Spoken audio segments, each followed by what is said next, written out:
Rest. Oh, is right. It's so critical. And in a way, I feel like the final frontier. We're going to do like everything that we can do first before we Mm. look at, I think, really and appreciating rest fully. So I'm Mm. excited that we're talking about this. Why I rest. Yeah. Yeah. I was wondering if you could just start by defining what we mean, or actually let's just say what you mean by rest in this context.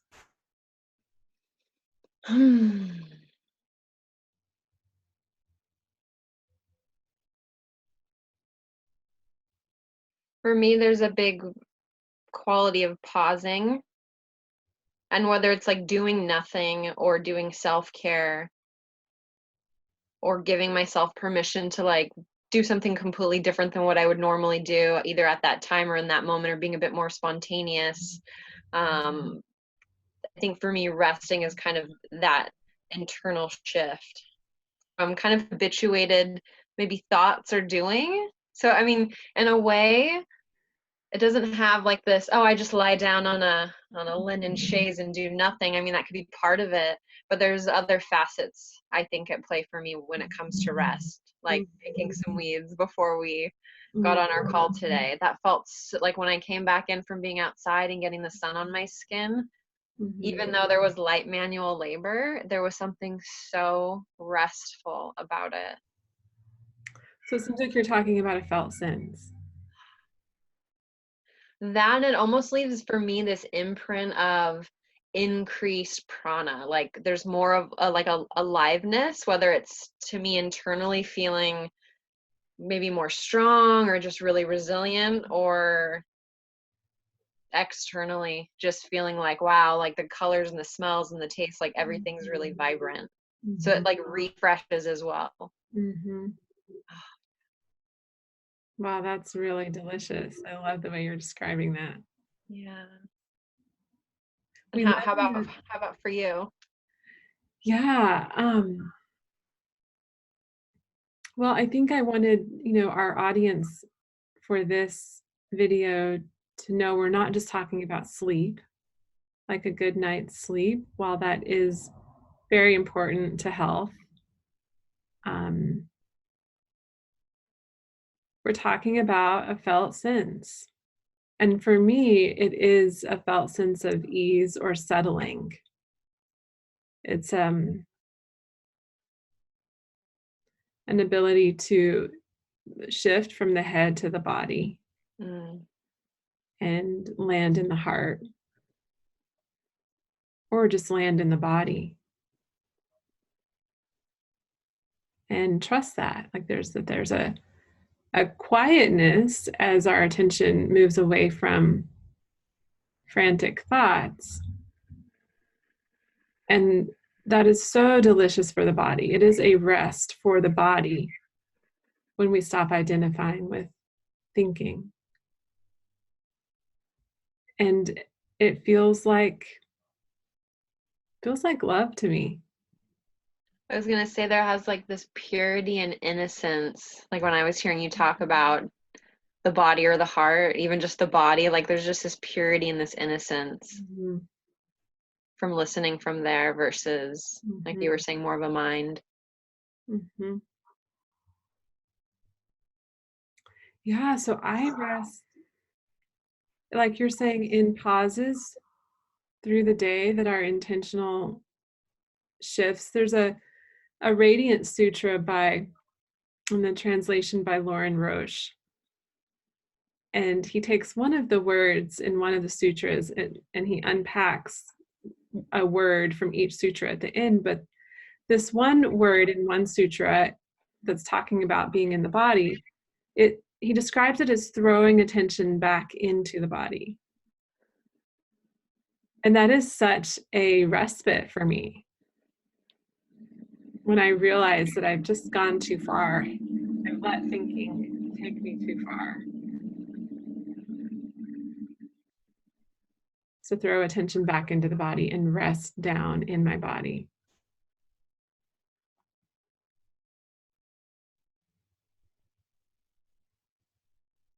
Mm. And I know there's so much more to say, right?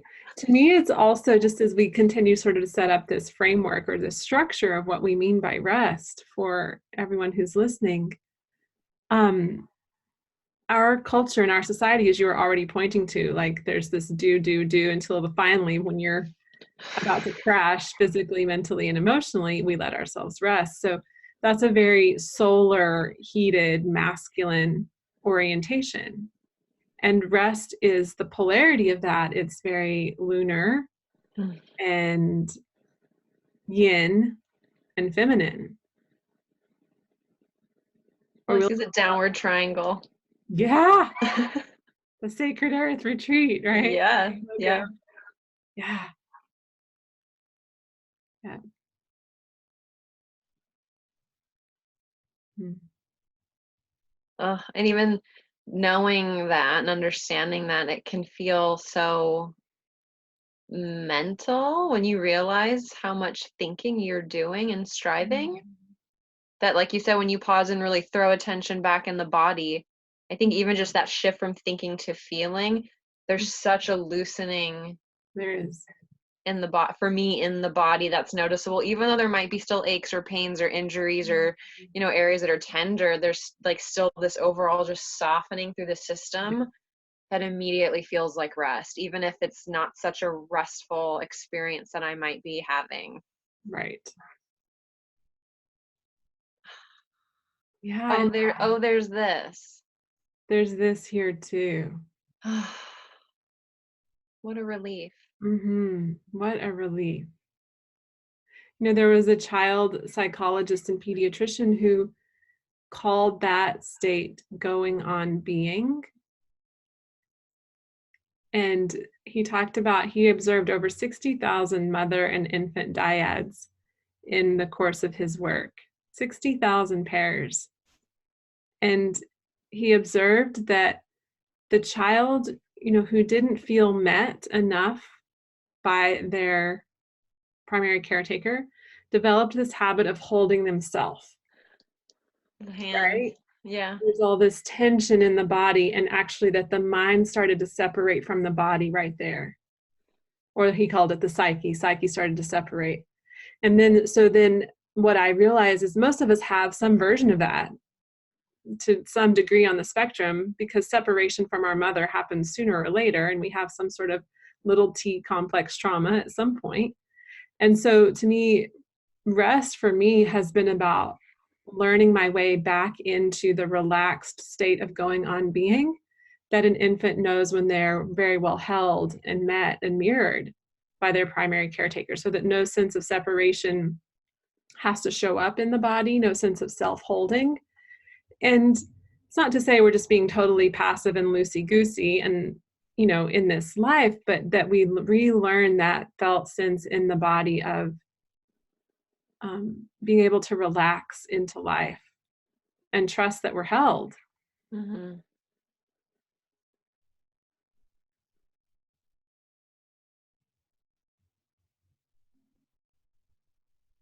So our beingness continues and isn't interrupted by this jolt of, oh my gosh, I have to do something.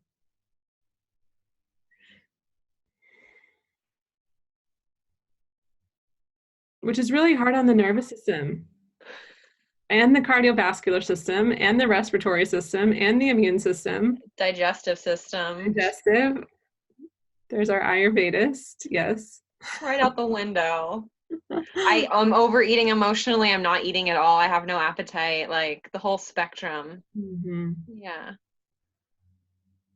It does. It feels like there's a need for recovery.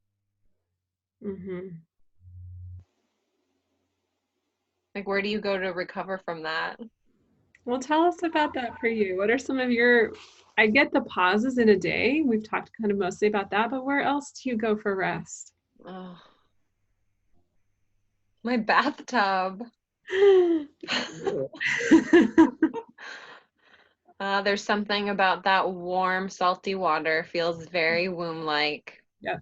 I don't have many experiences of in womb and what that was like for me in terms of, you know, meditating or having knowings or experiences. I don't have awareness around that, mental awareness around that anyways, but there's something really settling and recovery feeling, Mhm. being submerged and being warm and being held. Mhm. In water specifically. And water For specifically. me too. And immediately so aware of my body and how my body feels. And again, like you were saying earlier, my whole body loosens. I keep the lights off, so it's fairly dark too for the most part. So maybe there's a candle, so it feels just really quiet. Mhm. Yeah, and in that darkness and womb-likeness and warm, watery, salt is important too, I think, just because of the way the mineral, somehow the way it acts on the body, creating sort of I think it amplifies the electromagnetic field of the body. Well, that, and I know, Ayurvedically speaking, Vata types are like sometimes that nervous kind of system can really be helped with a bit of salt. So Mhm. I mean, I add also some warm oil too before I get in because I can't help Mhm. myself. But yeah, Yeah. I do notice a difference when I have the salt versus non-salt. But I feel like with all those components, the sense of strong differentiation starts to open. And now I'm connected to the dark, and I'm connected to the water, and I'm connected to the flicker of my candle. And yeah, I'm returned to a sense of oneness. Yeah. There's more of a being rather than a thinking. Or an identity, strong Yeah, identity. yeah. Hmm. Um, I do a lot of rest recovery with my cooking. That seems to be a place I go to is in the kitchen. It helps me in times, especially too when I'm feeling maybe low energy or even like grief or grieving. There's something that is so alive, and I don't want to use the word productive, it's more creative. Mm. So, again, but it's very tactile. Like I'm there, I'm touching all these different plants and cleaning them in their own ways, and they get, prepared differently, and there's spices and smells, and this appetite of mine that seems to disappear in stressful situations or when I'm overtaxing or overdoing seems to get rekindled again. So, over a 2 or 3 year pretty serious practice of eating Ayurvedically, I think my system knows how much recovery and rest comes from eating food that I've cooked, That's even though awesome. I have to cook it. But there's more reward than there is like output, I guess I would say. Hmm. It still feels restful and like I'm getting this recovery. That's awesome. Yeah. Hmm. Do you find that you cook intuitively, creatively from that? Yes, yes, and also once I get to the market and I see what looks the most alive, Mm-hmm. unless there's something specific that I want that's like comfort food that has a very, maybe there's a memory associated or a person. Hmm. Um, it might not be so Ayurvedic, but Hmm. there might be something very nostalgic that just lands as like sweet medicine. Hmm. And Yeah. other times I'm like, I want to get all these herbs in there. I want it to be brothy. It feels much more about that's my medicine that I'm going to be bringing in. Hmm. Hmm. Beautiful. Mine is I don't relate maybe quite as much to the cooking. While I do love it, I don't know that it's necessarily as much recovery for me as you're talking about. But being in nature is. I would say that would be my after a salty bath. That's right up there, you know. Yeah. Um, and it doesn't matter really in what capacity. So I'm thinking of three ways I just feel so much rest. And one is just walking on a trail that's kind of wandering, so I don't really have to have a ton of exertion, and my senses can just open and I can sort of merge with my surroundings. Gardening for me is probably more maybe what cooking is for you, where my hands just go to work. Yes, the hands just go to My work. hands just go to work. Yeah, and the body just opens into that, um, that experience and the smells and the textures and Yes, it's the like aliveness, the aliveness. Yeah, which is really the beingness. it is, which is such a restful place to return to again and again. It's like they're that place, it's that place of being lived where you're no longer separate, but you're one with all of life around you, with the veggies you're chopping or the soil you're tending. Or I was going to say the third place for me outside that's like that is a farmer's market Yes. where I just set my being free to wander through and not think, but be drawn and pick and smell and choose and handle and delight. And then things end up in my basket and I leave utterly refreshed. Yeah. When I was healing from my corporate job, my very short-lived corporate job, that was one of the first things that I did that was kind of like an anchoring thing I did for myself was like every Friday morning I'd go to the farmer's market. Mm. And at the time, my husband's schedule was a bit more flexible, so sometimes he'd go with me, and it was just this like really beautiful experience to be like going to the farmer's market, being surrounded by all this like pranic energy of this food that was like just picked, just alive. Mhm. And yes, you get to sample and delight and taste things and meet people that get excited over the same things. You're right. And it's a place I definitely don't overthink. I just let my body choose, you know? Yeah. Mm. It feels playful. Oh, yeah. Feels like the why of life, you know? I think, I just said, I think, but I think we think too much, you know? And we miss the connections, the richness of being beautifully human. Hmm. And we do, also, we do too much.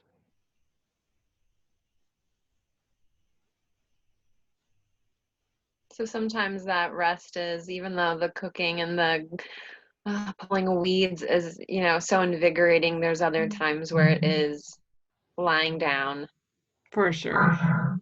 and doing nothing. Not lying down and reading, which is my favorite doing nothing thing. That was like my habit. Like, yeah, I'm just resting. Uh-huh. Just Or like, not lying down and scrolling. yes. Or even watching Netflix. Like, I don't know that that counts as true rest. No, I don't. It's too stimulating. It is, especially here's the thing. I think when we look at the bulk of what most people do in their day is they're gonna do something that is stimulating their nervous system, whether they're on computers at work or they have a lot of interaction. Like I know somebody that doesn't work so much with computers, but they have a lot of one-on-one interaction with people, like 20 to 30 different people a day, and even they identify that as like, oh, it's a kind of exhausting to Mhm. have so many mini conversations and relationships Mhm. each day. You just feel that there's a lot of output, and still there is that's where your attention's being thrown is in Mhm. a storyline. And yeah, sometimes it's great. I like to watch things that make me laugh at the end of days where maybe they were really heavy or hard too. Right. Yeah.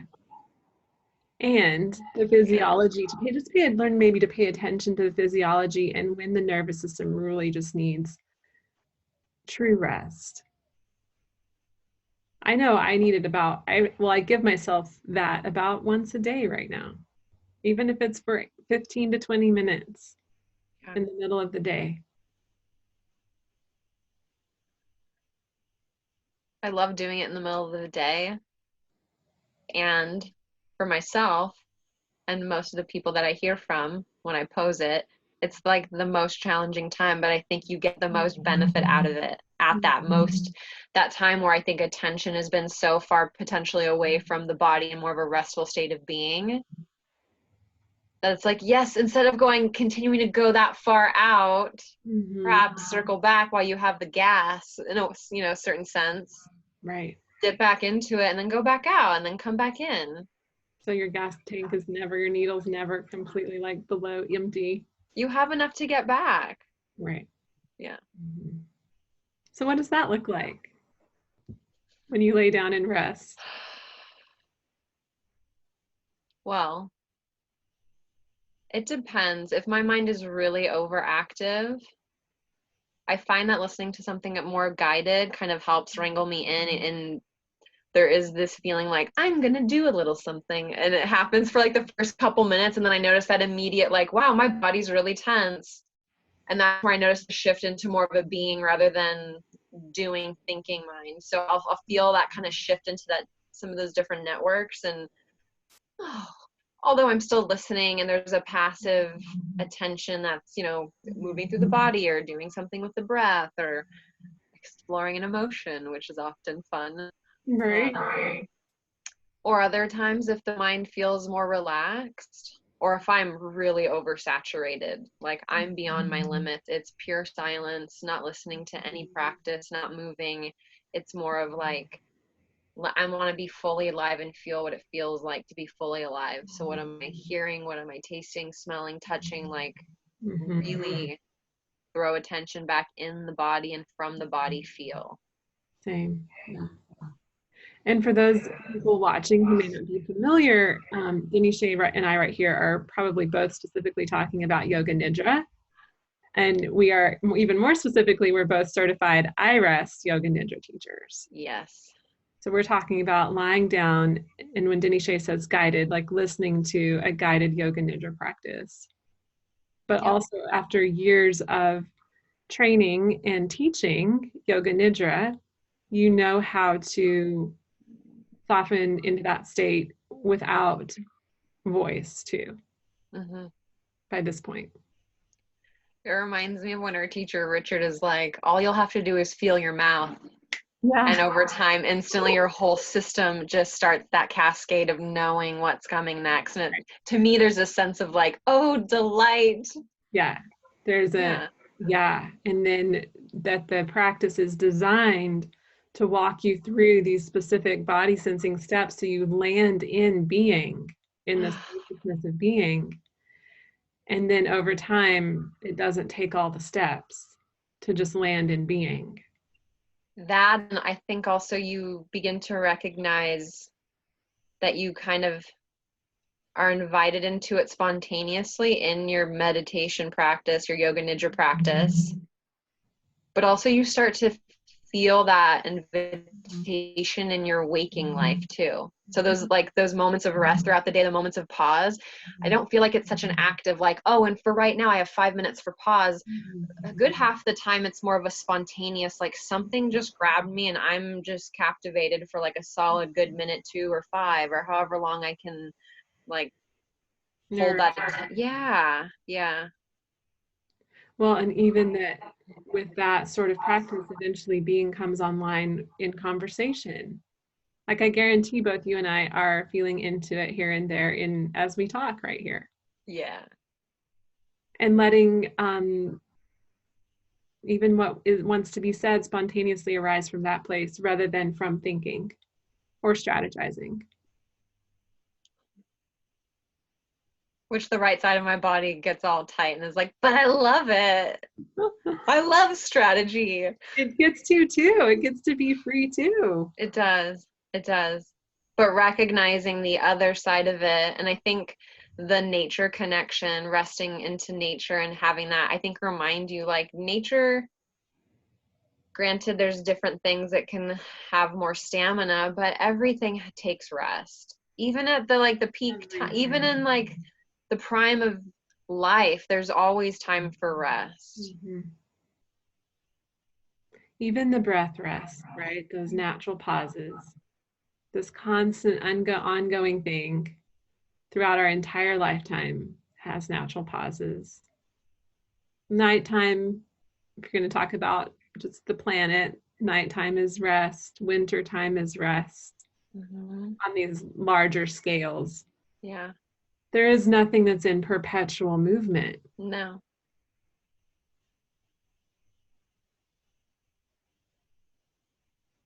Hmm. I love what Uma Dinsmore Tooley, that we both We're both kind of groupies. Reclaim rest. She's so passionate. Right. So she's a yoga nidra teacher in the UK with a beautiful following and beautiful teachings and Great channel on YouTube with beautiful tons of resources available. recordings. Yeah, yeah. But she calls yoga nidra the wisdom of forgetting, Oh. right? And just how important it is for this. So there's this sustaining force, right, that keeps us alive and keeps us going and keeps all life going, that it has to go into a state of chaos here and there, which is just like a disintegration of all the sustaining and all the force. So the disintegration is essential. And the wisdom of forgetting. And even right there, like one of the things I find I love about Nidra is that for a little bit, my strong sense or hold on identity relaxes. And I come back with less of a grip in my mind on my identity or on the shoulds, no. And that's such a happier, more authentic place to create from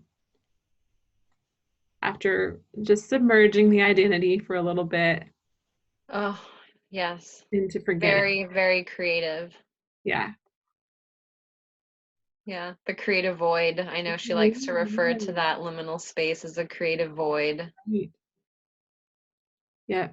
which many insights show up spontaneously when I stop thinking about them. How magical is that? Do you know? It's When the I ceases for a little bit. how simple.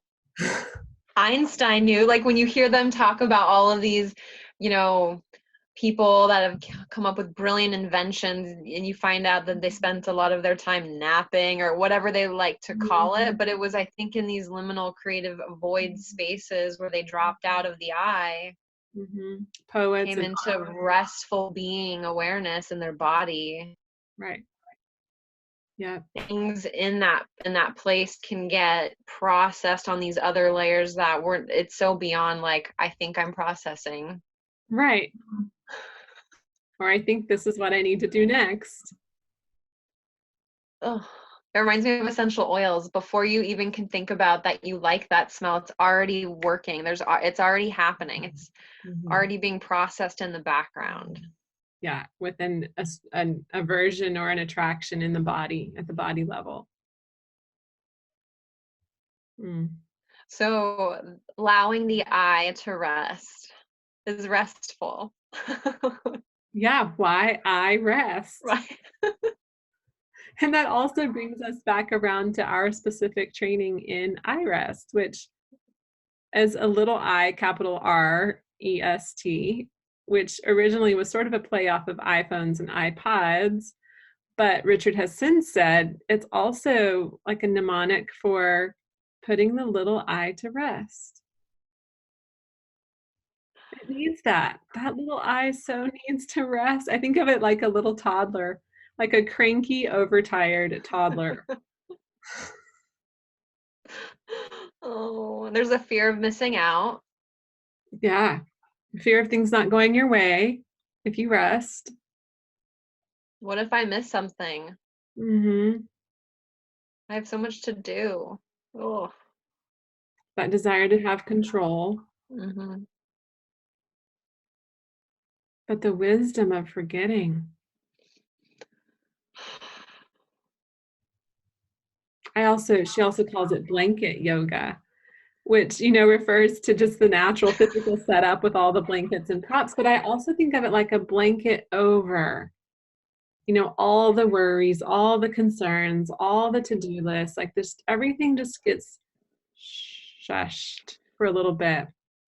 And I feel like you'll know it's so true, because if you have people that keep continuing to come to your classes in the Mhm. group setting, it's so sweet to see the people there for the first time, or people that have had other meditation practices and they're like seated, and Right.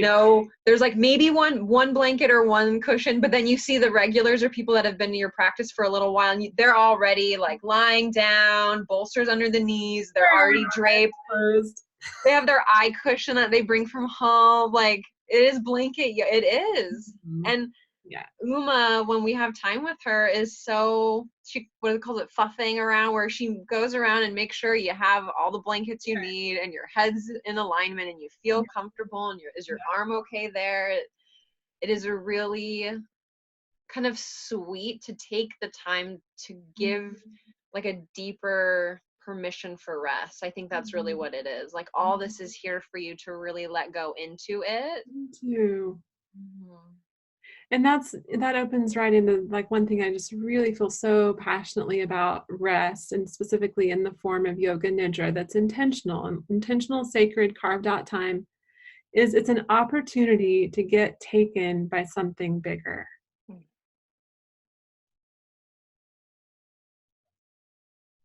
So this surrender of I have to do it all, or it's all up to me. I'm just saying, I'm just dropping back and saying to life and the life force in me and my own beingness, kind of like, take me.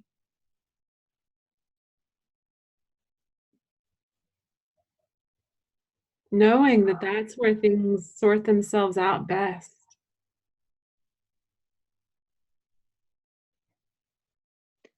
And would you have any advice for somebody if you were to say to them, can you surrender that or let yourself go or rest into, or are you okay with doing nothing for the next 10 minutes? Mhm. Like how to support that happening. Yeah. For me, one of the entry points in always is noticing the way my physical body is supported and letting the supports rise up and take my body's weight, and noticing how my body may be pressing itself up off the supports, Mm, like how it's not relaxing into being held. And so as I physically open up to being supported by props, I slowly open up to that which is beyond the eye. Does that make sense? yeah. What do you think? How can we support people into the somatic experience of what we're talking about right there?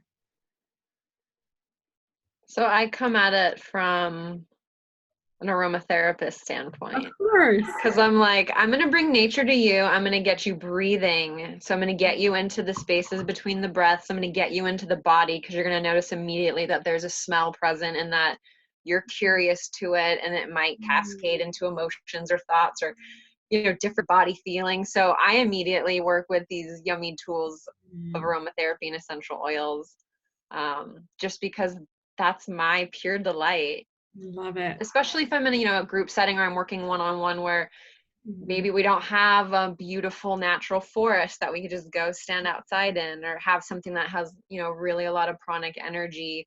mhm, I can take them there with kind of that and get them mhm. in. That's my little avenue in. Oh, great. Because in breath, you once you open up to breath and aroma, you've opened to that which is beyond the body, the personally defined body. Very Because breath subtle. comes and goes in and out, coming from beyond you and returning to beyond you. And then there's also this, awareness of a perceptual sense outside you that's landing here. Hmm. So that, yeah, so you get taken. You do. And I've had countless people come up and say that they made them cry and they don't know why, that it reminded me of a trip that they just went on that they love, like that.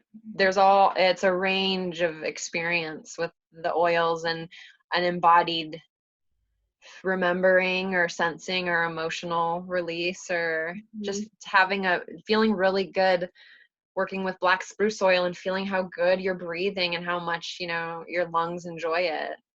I don't know why you are in California. I don't You know are why great. either. I need these classes in my life every week. I know. I love my just bringing my little oils into class. They're little allies. Speaking of which, it makes me excited to drop a little teaser in these last few minutes. Yes, Woo! of what's coming. What's coming? May 2nd. Ooh, May 2nd, Sacred Earth Day, a whole day with you and I in person. In California. Yes, in Southern California. There will be goodies, Oh my such goodness. as those allies I was just speaking of. Of course, they're coming to the party, but other I'm excited. wonderful, I get to wonderful things. receive so much wonderful happening. It'll be just, you can anticipate a very sensorial, restorative, connected day. And it's under design right now by Denny Shea and I, but we can send you details Yes, to to register. register because that Space is registration, limited. We're keeping it a bit intimate. it is intimate. Yeah. Yeah, it's going to be a really awesome dip into this beingness that we've been talking about. It's so restful. Hmm. Yeah, and then the beauty of connection and community. Yeah. Yeah. So definitely email us if you'd like to know a bit more about that day. And in the meantime, we'll have these ongoing monthly Zoom live classroom events. Yes. And the next one is March 20th. And it's our poetry and tea. I think we might get more delight out of that one than almost anything. We both love our poets. And I think the topic we're deciding on is, we talked about it today, Yeah, our connection with nature. yeah. Just a beautiful time to wake up to the life that's bursting through with springtime. Because Yes. that's like actually the day or day after of the spring equinox itself. So we'll be, Oh, so many delightful little poems and springtime. yeah, eruptions, springtime eruptions. Mm-hmm. It's about time. We're all ready for it always after the winter. Yes. Oh, yes. Hmm. So those things are coming. Yes. I'm excited for them. But until then, I will be doing more resting. Right, which is very appropriate. Yeah. Always, even Yeah. during the heat of summer. Yeah, we'll be resting. Any last thoughts about on why you rest? To thrive, to Mm-hmm. be alive, really. It's a necessity. Mm-hmm. It's like drinking enough water. Yeah, it is. Mm-hmm. I mean, in Ayurveda, you have sleep, and then you have brahmacharya, which is management of energy or sexual energy, or depending on how you look at it, energy. So, I mean, between those two, there is this idea of energy and containment and rest and nourishment and sleep. Mm-hmm. Yeah. So, Well, and one thing we didn't touch on, which we're out of time, but is the whole dreaming piece of Nidra and the power of dreaming. So we'll have to leave that for another for one. another time. Yeah. Awesome. All right, well, thank you all for listening. We'll see you again, maybe in Yes. person. Ooh. Ooh, May. Here we come. Awesome. Talk to you later. Talk to you later.